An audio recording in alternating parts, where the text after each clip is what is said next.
মঞ্চে উপস্থিত বিএনপির জাতীয়তাবাদী দলের সংগ্রামী নেতা জনাব মীর নাসির সাহেব, জনাব গোলাম দস্তগীর সাহেব, জাহাঙ্গীর সাহেব, বিভিন্ন রাজনৈতিক দলের নেতৃবৃন্দ, সমাবেশে আগত ভারত, বার্মা, প্রতিবেশী দেশ থেকে আগত, বাংলাদেশের বিভিন্ন জেলা থেকে আগত সম্মানিত প্রিয় ভাইয়েরা, পর্দার আড়ালের সম্মানিত মা এবং বোনেরা, সুপ্রিয় সাংবাদিক বৃন্দ, আসসালামু আলাইকুম ওয়া রাহমাতুল্লাহি ওয়া বারাকাতুহু। মহান আল্লাহ রব্বুল ইজ্জত ওয়াল জালাল, তার দরবারে লাখো কোটি শুকর আদায় করি যে মহান আল্লাহ তাবারক ওয়া তাআলা কোরআন শরীফের এ বিশাল মাহফিল, গোটা বিশ্বে কোরআন শরীফ তাফসীরের সর্বশ্রেষ্ঠ মাহফিল চট্টগ্রাম ইসলামী সমাজ কল্যাণ পরিষদ কর্তৃক আয়োজিত চট্টগ্রাম আউটার স্টেডিয়ামে এ বিশাল জনসমুদ্রে আমরা শরীক হতে পেরে আল্লাহ পাকের দরবারে নত শিরে শুকরিয়া জ্ঞাপন করছি, পড়ছি আলহামদুলিল্লাহ। মহব্বতের সাথে জোরে সোরে সবাই পড়েন আলহামদুলিল্লাহ। রব্বানা লাকাল হামদ কাসীরান তাইয়্যিবান মুবারাকান ফীহি ইয়া রাব্বি লাকাল হামদু কামা ইয়ানবাগি লিজালালি ওয়াজহিকা ওয়া আযীমি সুলতানিকা। আমরা মহান আল্লাহ রাব্বুল ইজ্জতের দরবারে তার প্রশংসা আদায় করে নিলাম। তিনি দয়া করে সমস্ত ষড়যন্ত্রের জালকে আপন কুদরতে টুকরা টুকরা করে ছিন্ন ভিন্ন করে ইসলামের বিজয়, কোরআনের বিজয় চট্টগ্রামবাসীর গলায় বিজয়ের মালা পরিয়ে দিয়েছেন। আল্লাহ পাক কোরআন শরীফের মধ্যে ইরশাদ করেছেন, ইউরিদুনা লিইউতফিউ নূরাল্লাহি বিআফওয়াহিহিম ওয়াল্লাহু মুতিম্মু নূরিহি ওয়ালাউ কারিহাল কাফিরুন। ওরা চায় মুখের ফু দিয়ে আমার ইসলামের আলোকে নির্বাপিত করে দেবে। আমি বুঝতে পারছি মাইকে অসুবিধা হচ্ছে, ধৈর্য ধরুন, ধৈর্য ধরুন। মাইকের অপারেটর, সংশ্লিষ্ট ব্যক্তিবর্গ ব্যবস্থা করবেন। আপনারা শুধু আল্লাহকে বলেন তিনি যেন দয়া করে মাইকের আওয়াজ সর্বত্র তার গোলামদের, বান্দা বান্দীদের শোনার জন্য সুযোগ করে দেন। ধৈর্য ধরতে হবে। তারপরেও বলে রাখি, কোন এলাকার মানুষ যদি শুনতে নাও পারেন, আল্লাহ না করুন শুনতে নাও পারেন, লক্ষ লক্ষ মানুষ শুনতেছে, তার ডিস্টার্ব করবেন না। অসংখ্য রেকর্ড হচ্ছে, tape recorder, audio video, CD VCD হচ্ছে, ঘরে বসে শুনতে পারবেন। যদি আজকে কেউ মাহরুম হন, আল্লাহ যেন কাউকে মাহরুম না করেন, বলেন আমিন। ডিস্টার্ব করবেন না, শুনলে ডিস্টার্ব করবেন। আল্লাহ পাক তৌফিক দান করুন ধৈর্য ধরা, বলি আমিন। মাইকের কাজে নিয়োজিত ব্যক্তিবর্গ, আপনারা ঘুরে ঘুরে কষ্ট করে খোঁজ খবর রাখেন কোথায় মাইক হাত উঁচু করে যেখানে মানুষ হাত নাড়ে, সেই সব এলাকায় কি হয়েছে চোখ রাখুন এবং ব্যবস্থা গ্রহণ করুন। তো আল্লাহ পাক বলছেন, ওরা চায় মুখের ফু দিয়ে। শুনতে পারবেন, থামেন, শুনতে পারবেন, অপেক্ষা করেন। আল্লাহ পাক বলছেন মুখের ফু দিয়ে ওরা আমার আলোকে নির্বাপিত করতে চায়, কিন্তু আমার আলোকে তারা নির্বাপিত করতে পারবে না। আমি আমার দ্বীনকে পূর্ণতা দান করব। জোরে বলেন আলহামদুলিল্লাহ। কবি বলছেন সাথে যা কার রহা হ্যায় अज़ल से ता इमरोज़, सतेजा का रहा है अज़ल से ता इमरोज़, चरागे मुस्तफ़ा भी से शरारे बुलाबिस। সেই আবহমান কাল থেকে শুরু করে মুহাম্মদ সাল্লাল্লাহু আলাইহি সাল্লামের চেরাগকে, ইসলামের আলোকে নিভিয়ে দেওয়ার জন্য আবু জাহেলের গোষ্ঠীরা চিরকাল চেষ্টা করেছে। আল্লাহ পাক তাদের এই বাতিলের সৃষ্ট টর্নেডো, গর্কি, জলোচ্ছ্বাস, ঘূর্ণিঝড়কে সবকিছু উপেক্ষা করে মুহাম্মদ সাল্লাল্লাহু আলাইহি সাল্লামের ইসলামের, আল্লাহর ইসলামের চেরাগকে, বাতিকে জ্বালিয়ে রেখেছেন। জ্বলছে, জ্বলবে, কিয়ামত পর্যন্ত কেউ নিভাতে পারবে না।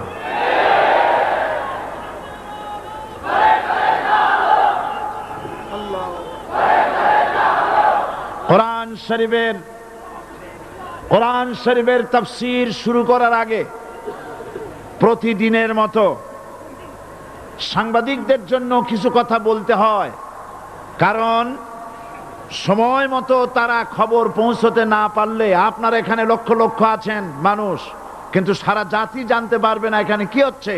এই জন্য আমি আজকের বক্তৃতায় কি সব কথা আনবো, তাফসীরের মাধ্যমে কি সব কথা আসবে, তার একটা সামারাইজ, তার সার সংক্ষেপ, অর্থাৎ নিউজের হেডলাইন যেমন বলা হয় সেরকম কিছু কথা 2-1 মিনিটে বলেই কোরআন শরীফের তাফসীর শুরু করব।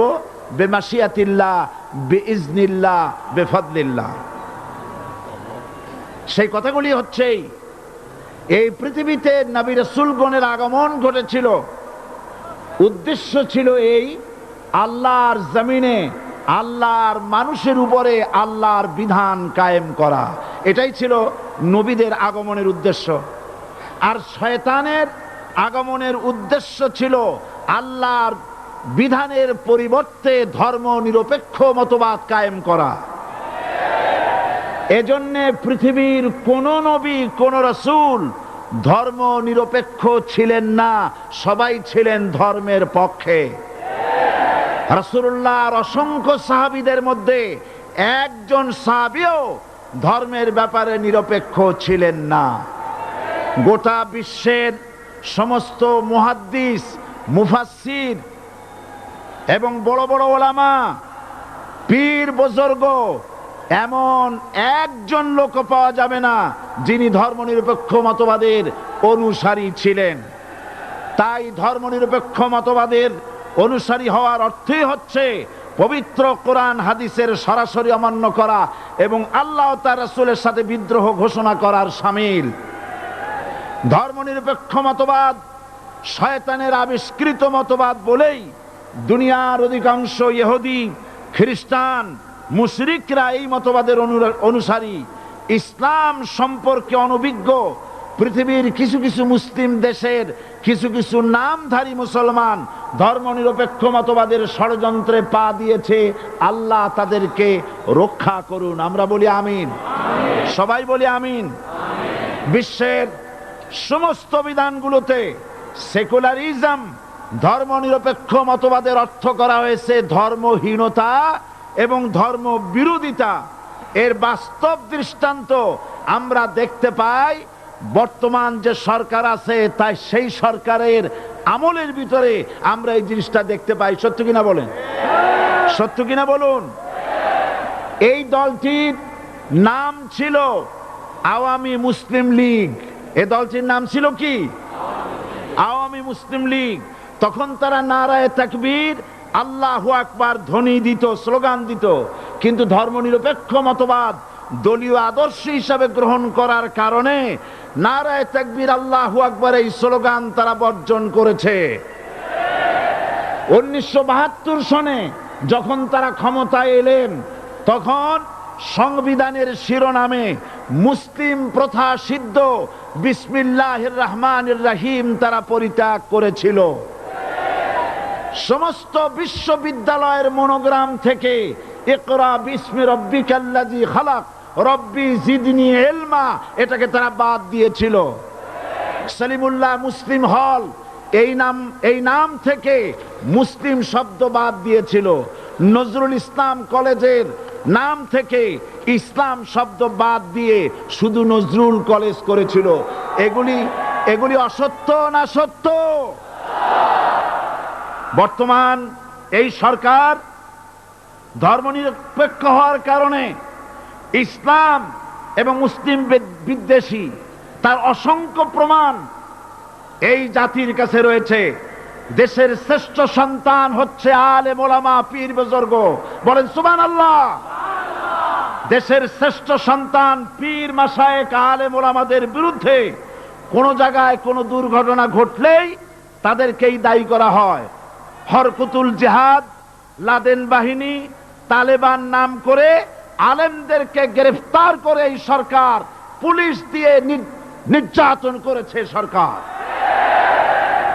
একথা সর্বজনবিদিত যে সন্ত্রাস এবং হত্যা ধর্ষণের 90% অনুষ্ঠিত হয় কলেজ বিশ্ববিদ্যালয় পড়ুয়াদের মধ্য থেকে। আর চরিত্র সৃষ্টির শ্রেষ্ঠ কারখানা মাদ্রাসাগুলি এই সরকার একটা একটা করে বন্ধ করার পরিকল্পনা গ্রহণ করেছে। মাদ্রাসা শিক্ষাকে সংকুচিত করে ফেলছে।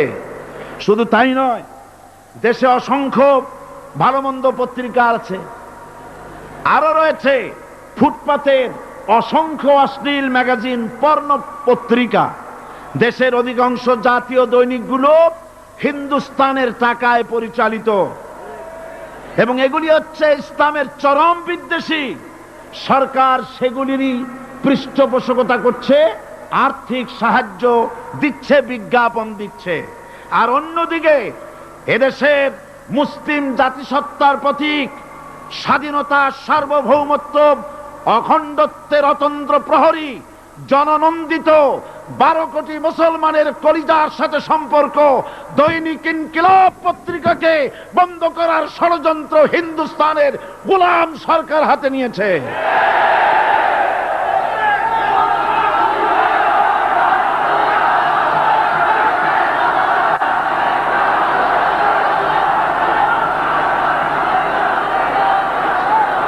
সরকার বস্তুনিষ্ঠ সাংবাদিকতায় ভয় পায়, ইসলামের পক্ষে কথা লিখলে ভয় পায়। এজন্য তারা দৈনিক ইনকিলাব এবং তার পরিবারের গায়ে হাত দেওয়ার প্রস্তুতি নিয়েছে। দৈনিক ইনকিলাবের সম্পাদকের গায়ে যদি হাত দেওয়া হয়, ইনকিলাব যদি বন্ধ করে দেওয়া হয়, সারা বাংলাদেশ অচল হয়ে যাবে।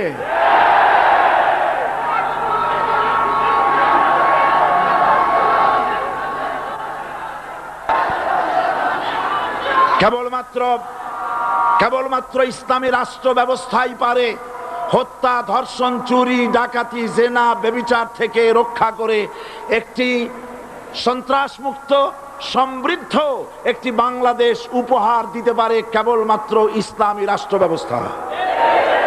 সুতরাং অবস্থা দৃষ্টে মনে হয় এরা যদি আরেক আল্লাহ না করুন, বলেন আল্লাহ না করেন, আল্লাহ না করেন, আল্লাহ না করেন, এরা যদি আরেকটাবার ক্ষমতায় যেতে পারে, 72-এর সংবিধানকে পুনরুজ্জীবিত করে ধর্মনিরপেক্ষ মতবাদ কায়েম করবে, সেজন্য আজ গোটা তাওহীদবাদী মুসলমানদেরকে জানতে হবে ধর্মনিরপেক্ষ মতবাদ একটি কুফরি মতবাদ। ওলামারা আমাকে সাক্ষী দেন, ধর্মনিরপেক্ষ মতবাদ কুফরি মতবাদ কিনা। এই কুফরি মতবাদকে বাংলাদেশের মাটিতে যাতে কার্যকরী করতে না পারে তার জন্য গোটা তাওহীদি জনতা রুখে দাঁড়ান। আল্লাহ পাক সে তৌফিক গোটা জাতিকে দান করুন বলি আমিন। এবার আসুন কোরআনে কারীমের যে কথাগুলি আমরা আলোচনা করতে চাই, আপনাদের সামনে সূরা বাকারার 255 নম্বর আয়াত আমি তেলাওয়াত করে গত 2 দিন আলোচনা করেছি। আজকে আসেন সেই যেখান থেকে শেষ করেছিলাম সেখান থেকে আলোচনা শুরু করে যাক। সবাই আমার সাথে পড়েন, আউযু বিল্লাহি শাইতানির রাজিম, বিসমিল্লাহির রাহমানির রাহিম। আল্লাহু লা ইলাহা ইল্লা হুয়াল হাইয়ুল কাইয়্যুম লা তাখুযুহু সিনাতুন ওয়ালা নাওম লাহু মা ফিস সামাওয়াতি ওয়া মা ফিল আরদ মান যাল্লাযী ইয়াশফা'ু 'ইনদাহু ইল্লা বিইذনিহি ইয়ালামু মা বাইনা আইদিহিম ওয়া মা খালফাহুম ولا يحيطون بشيء من علمه إلا بما شاء وسع كرسيه السماوات والأرض ولا يؤوده حفظهما وهو العلي العظيم صدق الله العظيم। আমি এই সূরার এই আয়াতের আলোচনা করতে গিয়ে আপনাদের সামনে বলেছিলাম কোরআন শরীফের সর্বশ্রেষ্ঠ আয়াত হচ্ছে হাদিস অনুযায়ী কোন আয়াত? আয়াতুল কুরসি। আল্লাহ পাকের সার্বভৌমত্বের পরিচয় এই আয়াতে কারিমার মধ্যে আল্লাহ পাক দিয়েছেন। গত 2 দিন আমরা আল্লাহ পাকের সার্বভৌমত্ব এবং তার পরিচয় সম্পর্কে আলোচনা করেছি। আজকে সামনের দিকে আমরা এগোতে থাকবো যতদূর আলোচনা করা যায়। আল্লাহ পাক বলছেন, আল্লাহু লা ইলাহা ইল্লা হুয়াল হাইয়ুল কাইয়্যুম। আল্লাহ হচ্ছেন তিনি যিনি ছাড়া কোনো ইলাহ নাই। লা ইলাহা ইল্লাহু, তিনি ছাড়া কোনো ইলাহ নাই, সার্বভৌমত্বের মালিক কেউ নাই। এই যে লা ইলাহা, কোন ইলাহ নাই, আমরা কালেমার মধ্যে এই কথাটা বলি। আমাদের কালেমায়ে তাইয়্যিবা আমরা কি উচ্চারণ করি? লা ইলাহা ইল্লাল্লাহু মুহাম্মাদুর রাসূলুল্লাহ। জোরে পড়েন, লা ইলাহা ইল্লাল্লাহ, লা ইলাহা ইল্লাল্লাহু মুহাম্মাদুর রাসূলুল্লাহ। লা ইলাহা, কোন ইলাহ নাই। এই দাওয়াত দিয়েছেন দুনিয়ার সমস্ত পয়গম্বর। এটা কি শুধু রাসূলুল্লাহর দাওয়াত ছিল? সমস্ত নবীদের স্লোগান ছিল একটা। সমস্ত নবীদের স্লোগান ছিল কয়টা? সবাই বলুন, কি সেই স্লোগান? লা ইলাহা ইল্লাল্লাহ। কোরআন শরীফের ভিতরে ইলাহ শব্দ 147 বার এসেছে। লা ইলাহার অর্থ যদি এই হয়, কোনো উপাস্য নাই আল্লাহ ছাড়া, কোনো মাবুদ নাই আল্লাহ ছাড়া, মুহাম্মদ সাল্লাল্লাহু আলাইহি ওয়াসাল্লাম আল্লাহর প্রেরিত রাসূল, তাহলে তো এত ঝঞ্ঝাট হওয়ার কথা ছিল না। আপনারা বলেন, নবীরা যখনই এই দাওয়াত দিয়েছেন লা ইলাহা ইল্লাল্লাহ, তখন সংঘর্ষ হয়েছে কিনা? হয়েছে কিনা? বাধা আসছে কিনা? তাহলে এই কথাটা কি যার কারণে এরকমের বাধা আসে? লা ইলাহা ইল্লাল্লাহ, এর চাইতে বিপ্লবাত্মক, এর চাইতে রিভলিউশন সৃষ্টিকারী কথা আল্লাহর আকাশের নিচে জমিনের উপরে আর একটাও হতে পারে না। লা ইলাহা ইল্লাল্লাহ। ইলাহ শব্দের অর্থ শুধু উপাস্য আর মাবুদ নয়। ইলাহ শব্দের অর্থ হচ্ছে আইনদাতা, ইলাহ শব্দের অর্থ হচ্ছে শাসনকর্তা, ইলাহ শব্দের অর্থ হচ্ছে বিধানদাতা। তো লা ইলাহা যখন একটি লোক ঘোষণা করে, তার অর্থ দাঁড়ায় কোনো আইনদাতা নাই, বিধানদাতা নাই, শাসনকর্তা নাই, কারো আইন মানি না, বিধান মানি না, শাসন মানি না, আল্লাহ ছাড়া। কে ছাড়া? আল্লাহ ছাড়া। এই কালেমার দাওয়াত যখন পয়গম্বরেরা দিয়েছেন তখন 3 শ্রেণীর লোকেরা বাধা দিয়েছে। বলেন কয় শ্রেণী? সবাই বলেন। 3 শ্রেণীর লোকেরা বাধা দিয়েছে, লক্ষ্য করুন। 1 নম্বরে বাধা দিয়েছে রাষ্ট্র শক্তি। 1 নম্বরে বাধা দিল কারা? 2 নম্বরে বাধা দিয়েছে ধনাঢ্য ব্যক্তিবর্গ। 3 নম্বরে বাধা দিয়েছে যারা কায়েমি স্বার্থবাদী ধর্মীয় শক্তি।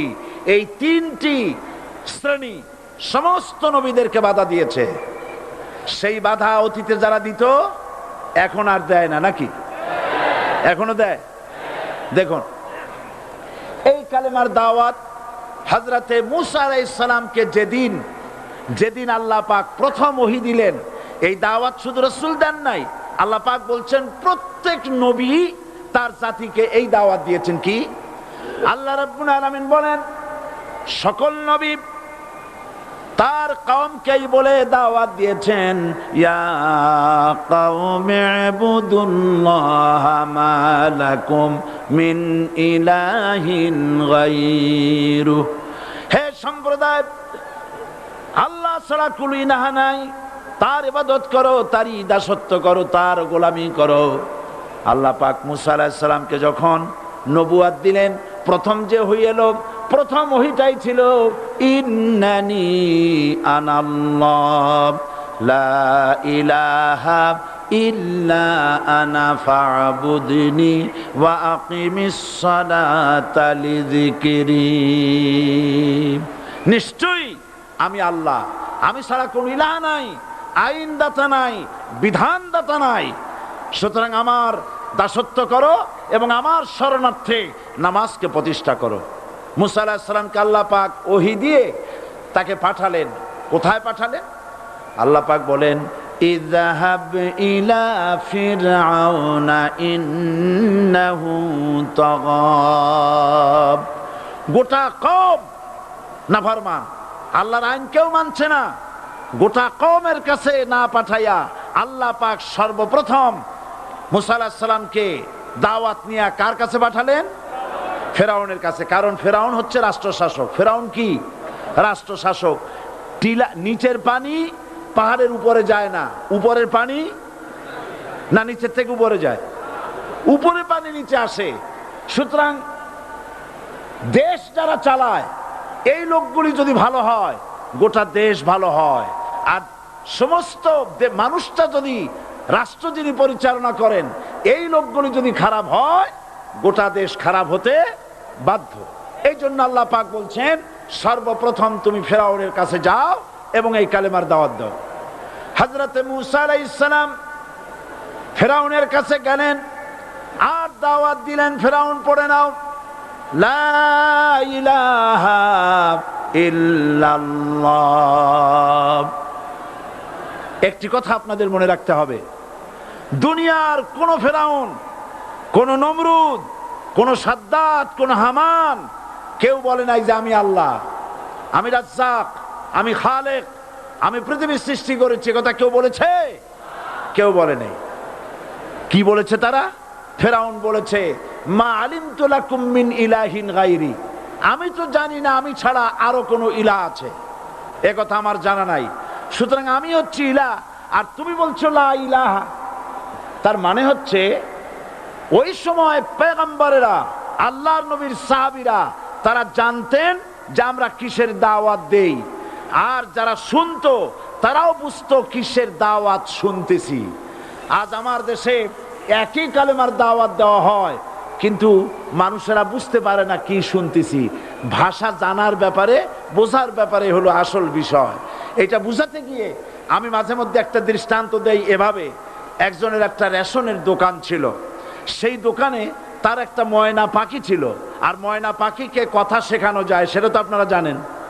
জি, ময়নাকে শিখায়েছে যে লাইন করুন, এক এক করে আসুন। ময়না এই কথা শিখেছে।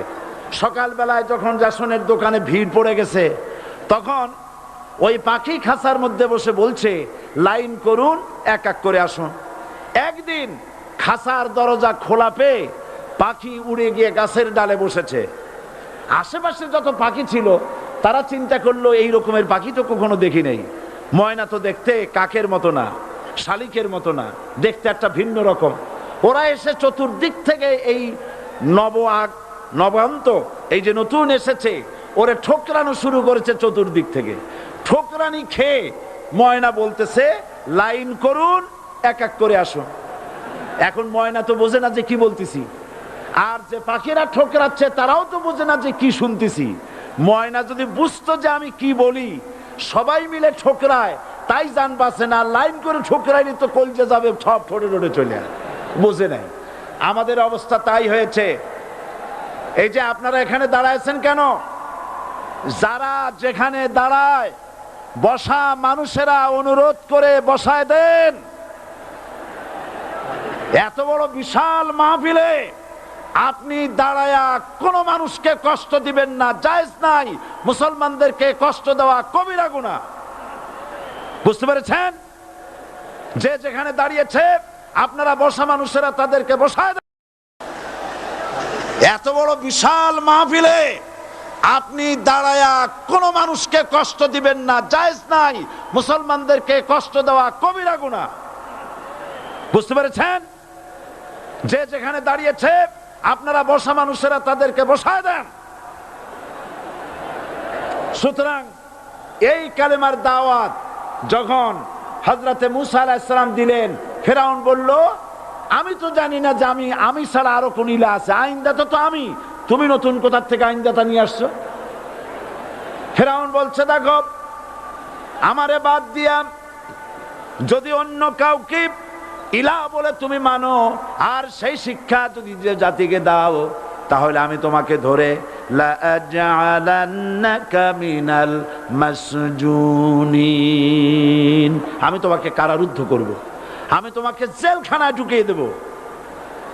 রাষ্ট্রশক্তি প্রথম বাধা দিল কারা? বলেন সবাই। সেই বাধা কি ওখানে শেষ হয়েছে না এখনো আছে? আছে কিনা জোরে বলেন।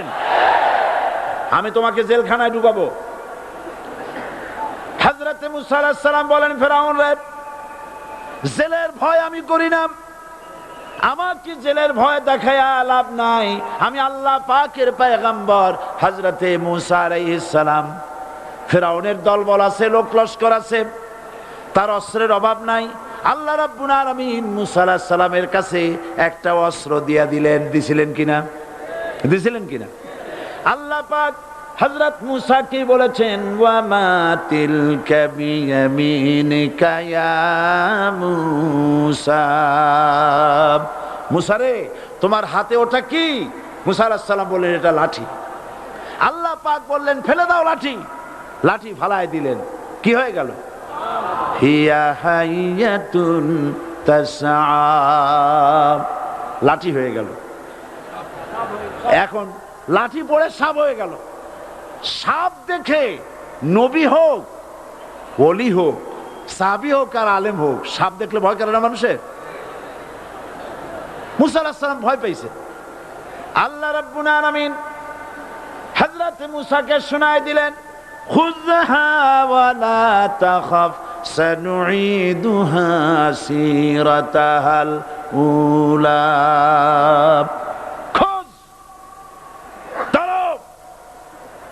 লা তাখাফ, ভয় পেও না। আল্লাহ বলছেন ধরো, ভয় পেও না। ধরার সঙ্গে সঙ্গে স্বাভাবিক অবস্থায় ফিরে আসবে, আবার লাঠি হয়ে যাবে। এখন আল্লাহ বলছেন ধরো। মুসা আলাইহিস সালাম কি ভয় পাওয়া উচিত হবে? উচিত হবে? মুসা আলাইহিস সালাম কি ভয় পাইছিলেন? কারণ হচ্ছে এই দুশমনের শক্তিটা খুব বড়ই দেখা যায়, মনে হয় যেন অনেক বড় কি জানি কি। আল্লাহ পাক বলছেন ইন্না কাইদাশ শায়তানে কানা দাঈফা, শয়তানের চক্রান্ত যতই তুমি মনে করো অনেক ষড়যন্ত্রের জাল বিস্তার হয়ে আছে, আল্লাহ কয় কিছুই না, দাঈফা অত্যন্ত দুর্বল। আল্লাহ পাক বললেন ধরো। মুসা আলাইহিস সালাম সাপ ধরলেন, সঙ্গে সঙ্গে লাঠি হয়ে গেল। ফেরাউন বরদাস্ত করলো না। রাষ্ট্রশক্তির পক্ষ থেকে আক্রমণ শুরু হলো। অপরাধ কি? মুসা আলাইহিস সালামের অপরাধ কি? কি অপরাধ? মাশাআল্লাহ, বুঝতে পেরেছেন। অপরাধ হচ্ছে তিনি বলেছেন লা ইলাহা, জোরে বলেন লা ইলাহা ইল্লাল্লাহ। এই কালেমাকে আজ আমরা ভিক্ষার বুলি বানাইছি। এটা হলো সার্বভৌমত্বের বুলি, এটা হচ্ছে আল্লাহ পাকের সার্বভৌমত্বের কথা। আজ আমরা মানুষের কাছে আমরা শুনি, মানুষেরা ভিক্ষা চায়, লা ইলাহা ইল্লাল্লাহ, এক মুঠ চাউল দেন, লা ইলাহা ইল্লাল্লাহ 10 খান পাই দেন। এই হচ্ছে কালেমার জিকির। আবার কেউ কেউ জিকির করতেছে লা ইলাহা আস্তে, ইল্লাল্লাহ জোরে, এমন জোরে কলব সাফ করে, কলব তাতে থাকলেও পারে গেলেও পারে। এই কালেমার জার এর আঘাত পয়গম্বররা মেরেছেন। হযরতে মুসা আলাইহিস সালাম যখন বলেছেন লা ইলাহা ইল্লাল্লাহ, এই ধাক্কা ফেরাউন বরদাশত করতে পারে নাই। দরিয়ায় নীলের ভিতরে আল্লাহ পাক ডুবাইয়ে শেষ করে দিয়েছেন, দেন নাই? হযরতে মুসা আলাইহিস সালাম তার উম্মতেরা দরিয়ার পাশে বসে দ্বীনি কথাবার্তা বলতেছেন। এমন সময় ফেরাউন, তার শত্রু হচ্ছে মুসা আলাইহিস সালাম। শত্রু কেন? মুসা কি ফেরাউনের পাকা ধানে মই দিয়েছে নাকি? বলেন আপনারা। তার হালের গরু পিটায় মারছে নাকি? অপরাধ হলো তিনি আল্লাহর জমিনে আল্লাহর আইন প্রতিষ্ঠার কথা বলেছেন। এই শুধুমাত্র এই অপরাধে ফেরাউন তার দলবল নিয়ে 3 দিক থেকে আক্রমণ করেছে। মুসা আলাইহিস সালামের উম্মতেরা ভয় পেয়ে গেছেন। তারা বলছেন ইন্না লামুদরাকুন, আমরা পাকড়াও হয়ে গেছি। 3 দিকে সাড়াশি আক্রমণ, 3 দিকে শত্রু, একদিকে দরিয়া, পালাবার রাস্তা আছে? হযরত মুসা আলাইহিস সালাম ভয় পেয়ে গেলেন, সারেন্ডার করলেন না। হযরত মুসা আলাইহিস সালাম বললেন কাল্লা, কখনো নয়, ভয় পাওয়ার কোনো কারণ নাই। রব্বি সায়াহদিন, অবশ্যই আমার রব আমার জন্য রাস্তা করে দিবেন। ভয় পাইও না, আমার রব রাস্তা করে দিবেন।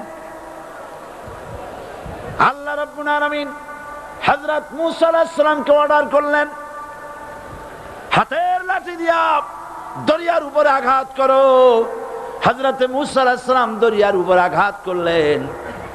রাস্তা ছিল দরকার একটার, এক বাড়িতে আল্লাহর হুকুমে লাঠি দিয়ে একটি আঘাত করার সঙ্গে সঙ্গে হযরত মুসার তার সঙ্গী সাথী দরিয়া পার হওয়ার জন্য দরিয়ার মধ্য দিয়ে আল্লাহ 12টা রাস্তা পয়দা করে দিলেন। সে আল্লাহ আছে না নাই? এত আসতে বলেন কেন? ভয় পাওয়ার কারণ আছে? রাষ্ট্র শক্তি বাধা দিয়েছে সমস্ত নবীদেরকে।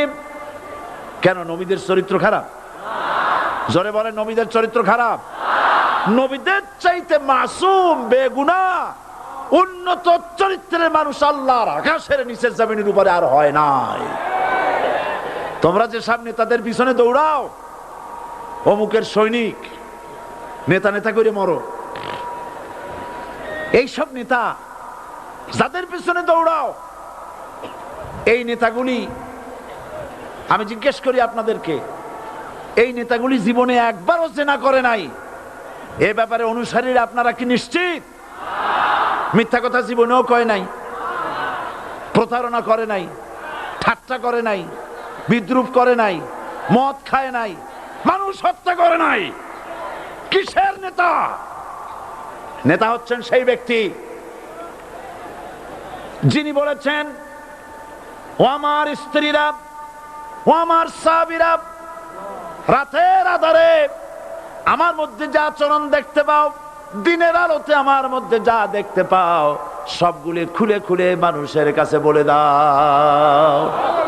তার নাম বিশ্বনবী মুহাম্মদ রাসূলুল্লাহ সাল্লাল্লাহু আলাইহি ওয়াসাল্লাম।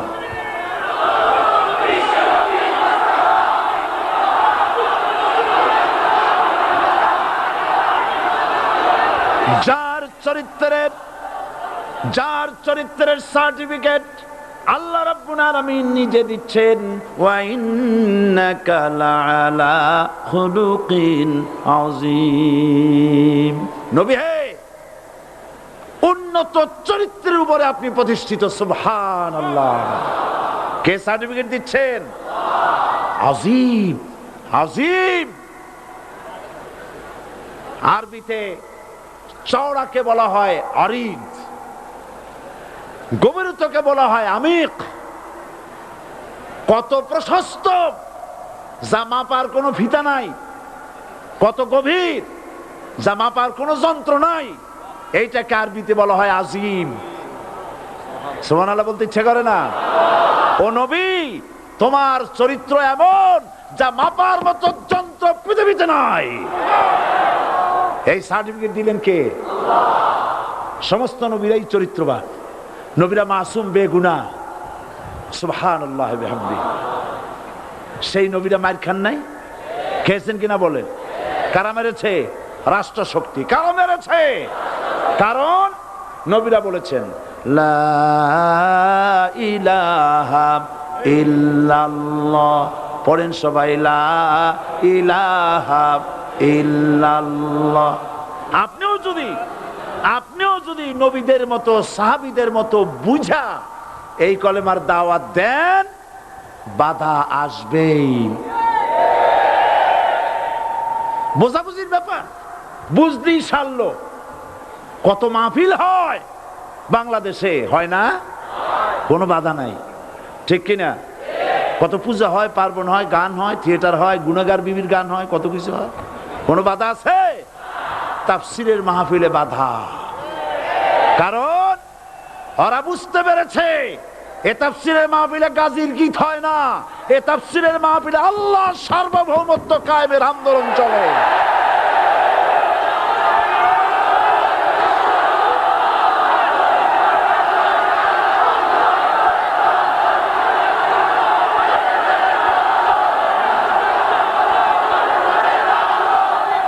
এবার দেখুন, এবার কলেমা বোঝেন, কালেমা বুঝুন। বঙ্গভবনের সামনে দাঁড়াইয়া, গণভবনের সামনে দাঁড়িয়ে আপনি যদি কালেমার জিকির করতে থাকেন, লা ইলাহা ইল্লাল্লাহ, লা ইলাহা ইল্লাল্লাহ, লা ইলাহা ইল্লাল্লাহ, লা ইলাহা ইল্লাল্লাহ, 2-1 ঘন্টা, 2-4 ঘন্টা, দেখবেন অফিসাররা এসে বলবে, না জানি কোন খাজা বাবা আসছে, আসেন আসেন, নিয়ে খাইতে দেবে, হাদিয়া দেবে। যেহেতু যিনি পড়তেছেন উনি বোঝেন না কি বলতেছেন, আর যারা দাওয়াত দিয়ে নিয়ে গেল ওরা টের পায় নাই যে কি কি শুনে দাওয়াত দিতেছে।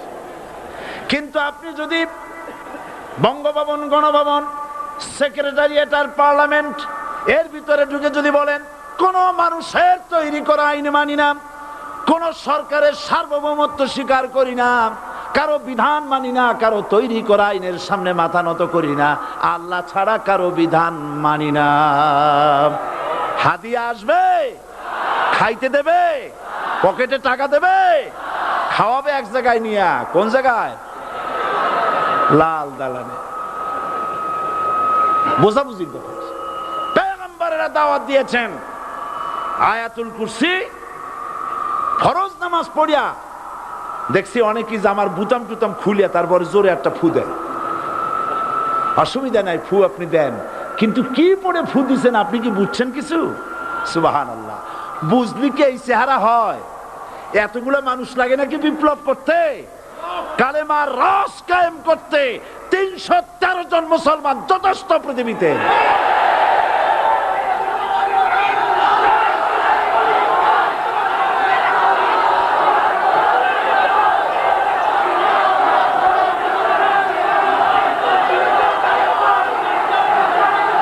আল্লাহ পাক কোরআনে কারীমের মধ্যে আল্লাহ পাক বলেছেন, এমন একজন নবী পাঠাই নাই, ইয়া হাসরাতান আলাল ইবাদ, বান্দার উপরে আফসোস।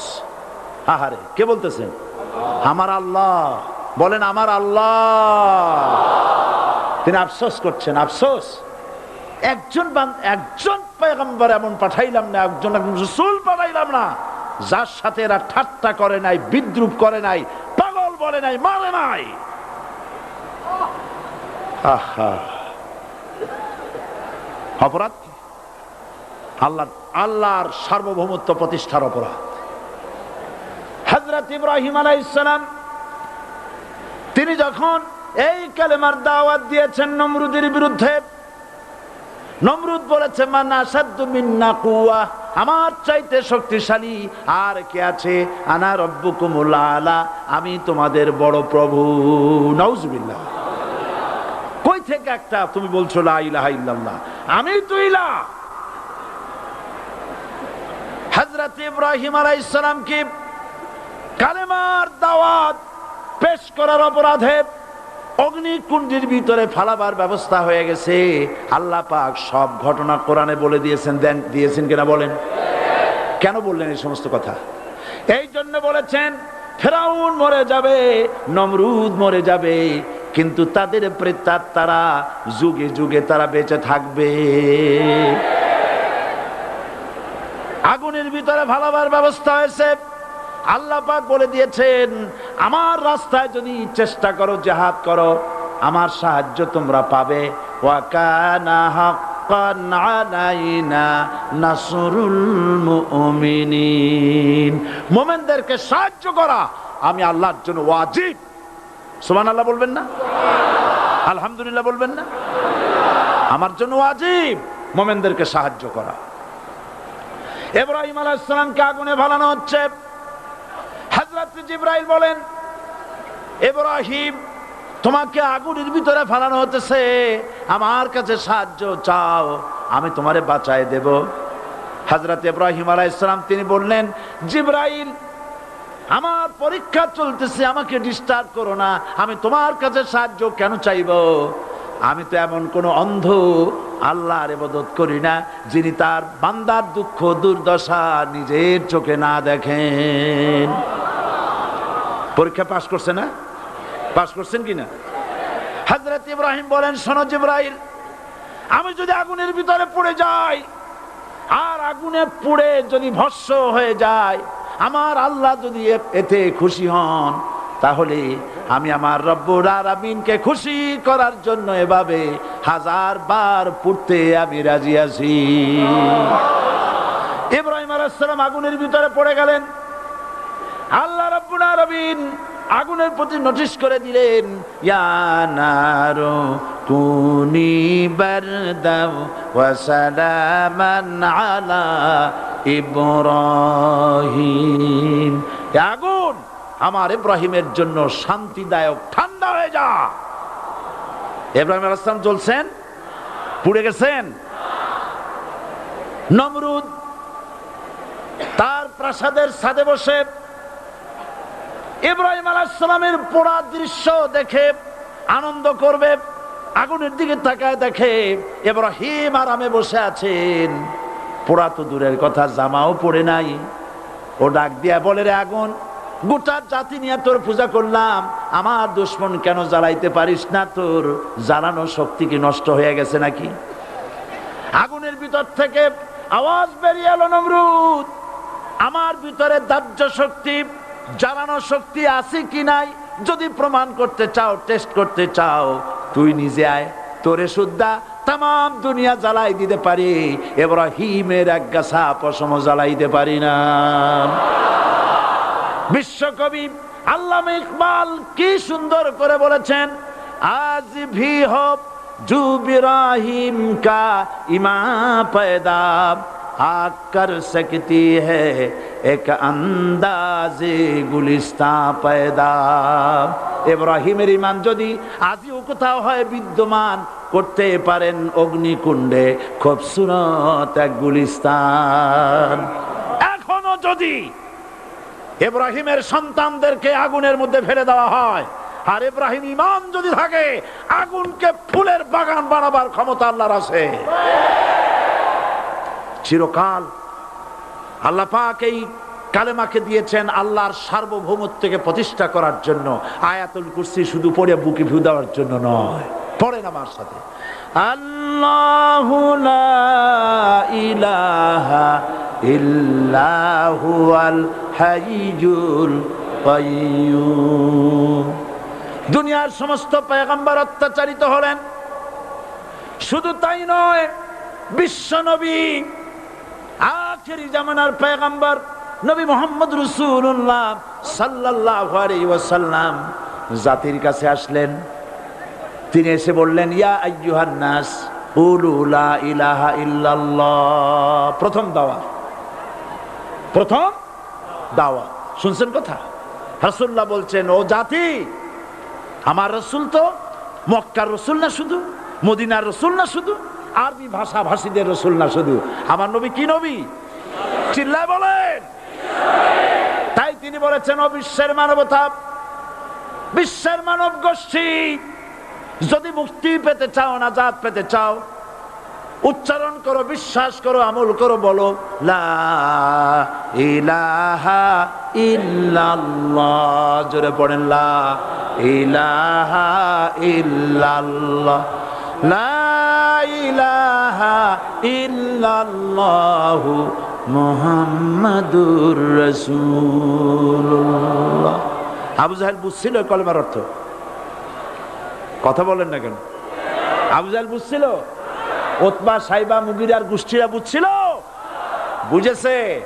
তারপরে তারা চিন্তা করলো যে সর্বনাশ তো করছে, লা ইলাহা, কোন ইলাহ নাই, আইনদাতা নাই, বিধানদাতা নাই, তাহলে আমরা কি ঘরে বসে বসে কি করব?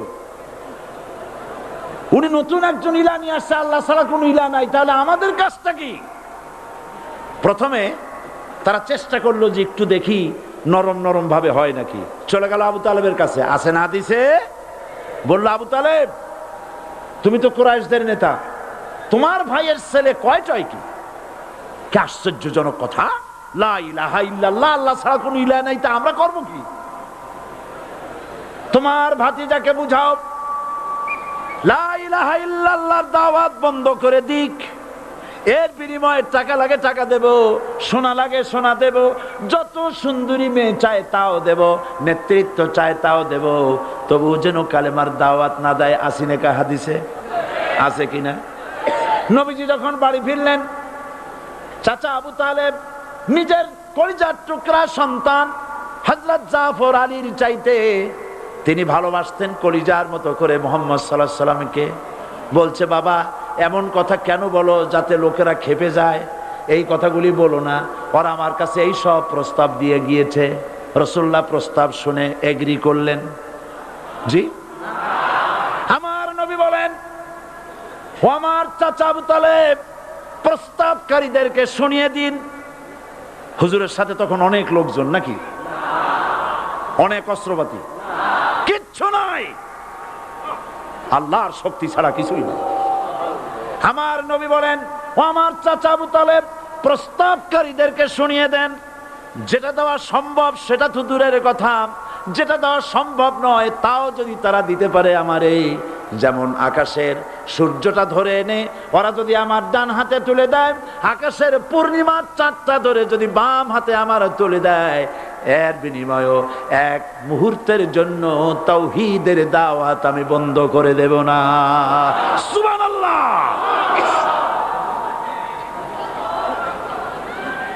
রাসূল করিম সাল্লাল্লাহু আলাইহি ওয়াসাল্লাম তাদের এই প্রস্তাবকে যখন গ্রহণ করলো না, কাফেরেরা বুঝলো, আমি আগেই বলেছি 3 শ্রেণীর লোক বাধা দিয়েছে। কয় শ্রেণী? প্রথম শ্রেণী কি? রাষ্ট্র শক্তি, তাদের হাতে অস্ত্রপাতি তো খুব শক্তি, আর যারা একবার ক্ষমতায় যায় ওরা মনে করে এই ক্ষমতা থেকে আমাদেরকে কেউ নামাইতে পারবে না।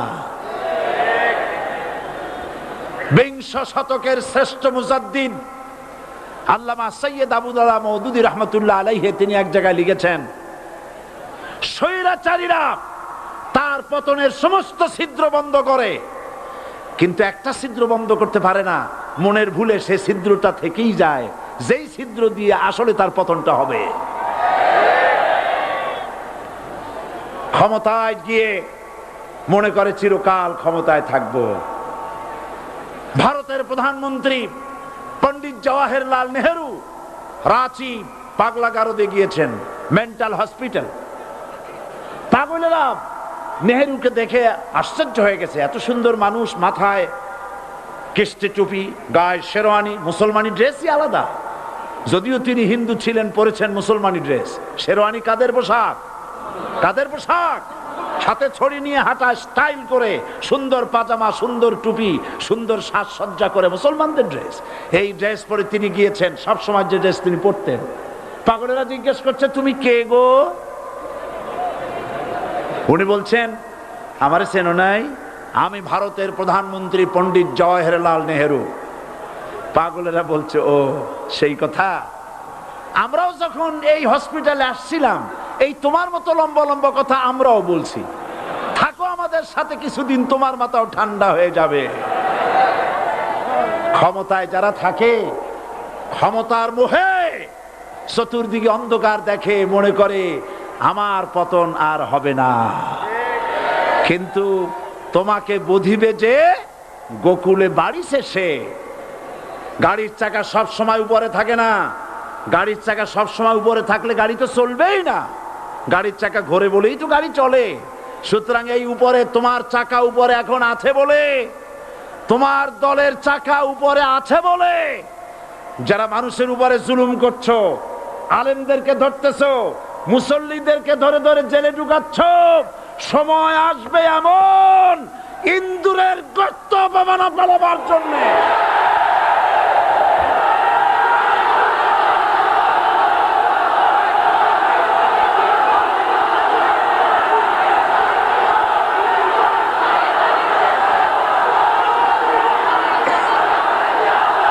আবু জাহেলের গোষ্ঠী,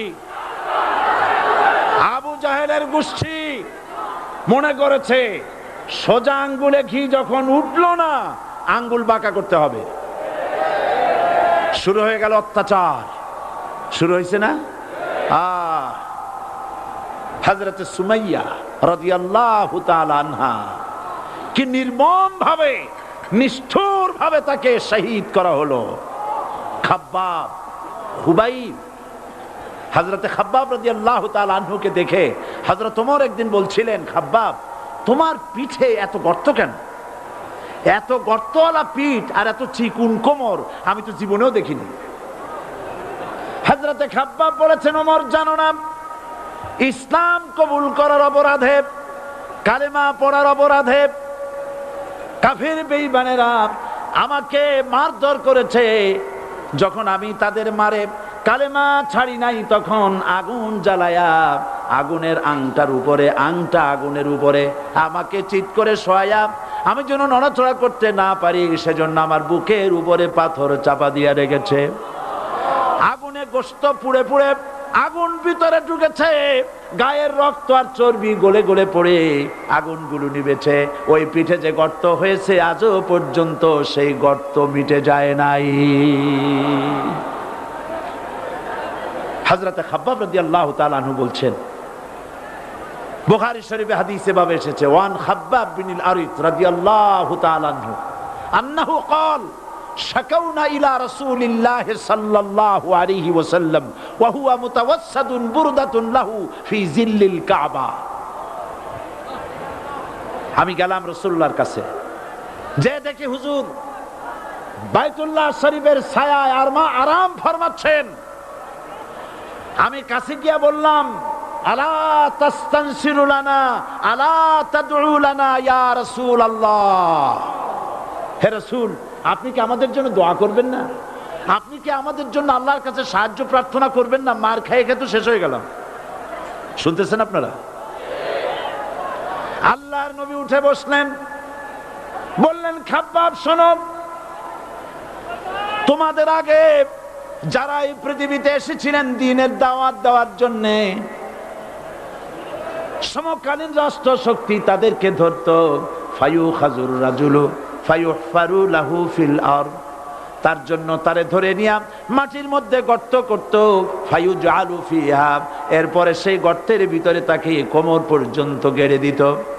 সুম্মা ইউতা বিল মানশার, এরপরে করাত আনা হতো, ফায়ুদাউ আলা রাসিহি, এরপরে করাতটা মাথার উপরে রাখা হতো, ফায়ুজআলু নিসফাইন, এরপরে করাত দিয়া চিরে চিরে জীবিত মানুষটাকে দ্বিখণ্ডিত করে ফেলে দিত। মা ইয়াসুদ্দুহু যালিকা আন দীনি, এত কষ্ট দেওয়ার পরেও, এত জুলুম করার পরেও দ্বীনের দায়ীদেরকে এক চুল পরিমাণ আল্লাহর রাস্তা থেকে তারা সরাই দিতে পারে নাই। ওয়াল্লাহি, ও খাব্বাব, আমি আমার আল্লাহর নামে কসম করি। মুসলমান কে কসম করতেছে? আল্লাহ রাসূল। আমি আমার আল্লাহর নামে কসম করি, ওয়াল্লাহি লা ইউতাম্মান্নাল্লাহু হাযাল আমর হাত্তা ইয়াসির রাকিবু মিন সানা ইলা হাযরামাউত। সেদিন বেশি দূরে নয়, ইয়েমেনের রাজধানী সানা থেকে শুরু করে সৌদি আরবের হাযরামাউত পর্যন্ত হাজার হাজার মাইল এই দীর্ঘ পথে যুবতী নারী তার সৌন্দর্যের পশ্চা নিয়া আর ধনাঢ্য ব্যক্তিরা সওদাগরেরা তাদের টাকা পয়সা নিয়া একাকে নিয়ে অথবা দলবদ্ধ ভাবে মানুষেরা যাতায়াত করবে। লা ইয়াখাফু ইল্লাল্লাহ, মানুষের মনের মধ্যে কোনো ভয় থাকবে না। এমন একটা সময় আসবে, ওয়ালাকিন্নাকুম তাস্তাজিলুন, অথচ তোমরা বড্ড তাড়াহুড়ো করছো। তাড়াহুড়ো করো না, অপেক্ষা করো, ধৈর্য ধরো, মার খাও, জেলে যাও, শহীদ হও, আল্লাহর রাজ কায়েম হবেই হবে।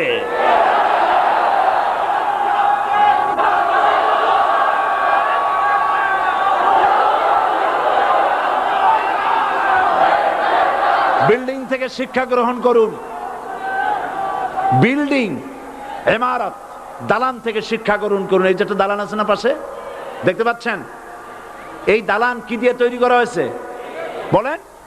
ইট।